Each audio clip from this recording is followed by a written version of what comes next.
Yo, what's going on, guys? It's your boy, Frosty Orion here, and I'm currently recording the third episode for Life Commentaries.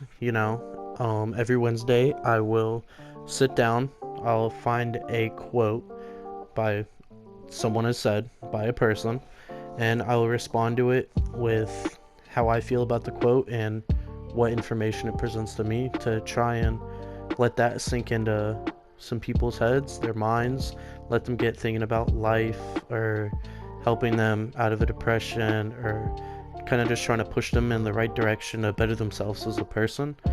Because I wish I had someone like that when I was going through tough times, even though I had those people, but it didn't get through to my head, if that makes sense. In the background, I've got some Spider-Man PS4 gameplay. On my side of the screen, I'm playing in 4K, but I sadly don't have the hardware to translate that over to 4K, so it's in 1080p, which is still the highest HD you can get, which is good. So here's the quote: "To live is the rarest thing in the world. Most people exist, that's all." Oscar Wilde. And here's my take on this quote. In my eyes, this quote presents me with an abundance of knowledgeable information. There's three things that come to mind right after taking in the quote. Number one is that it shows me how valuable my life is.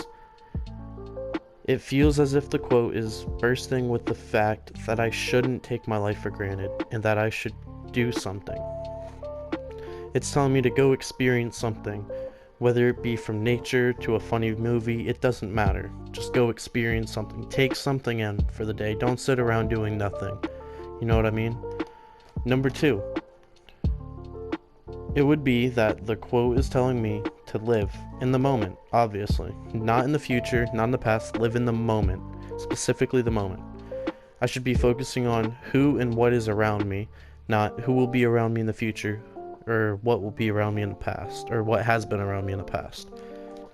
I'm lucky to be breathing within this current moment. Therefore, number three would be to make something of myself, that I shall push to be the best I can, for most people just live and die with nothing left in this world for people to remember them by.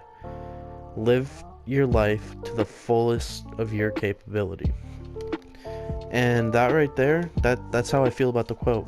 I feel like it's just yearning the fact that you as a person are lucky to be living in this time period as a person, breathing, living with the mental capabilities that we have as human beings. You are lucky. You have the power to go do what you want.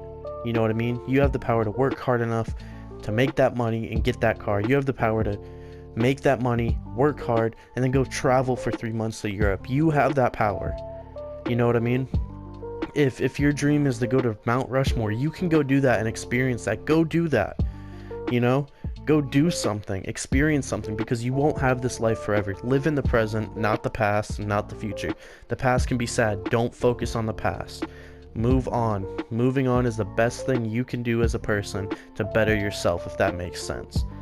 Let's say you're going through a tough breakup and you can't stop crying. Your feelings are hurt. You don't eat, you don't do this, you don't do that. Please try your hardest to move on. Don't forget it. Forgetting and moving on are two completely different things. Take the lesson that is from that heartbreak and take that knowledge with you as you move on, so you have the wisdom to not let something like that happen again. I'm not saying never be in a relationship again if you're in that boat, but I'm saying be wiser with your choices.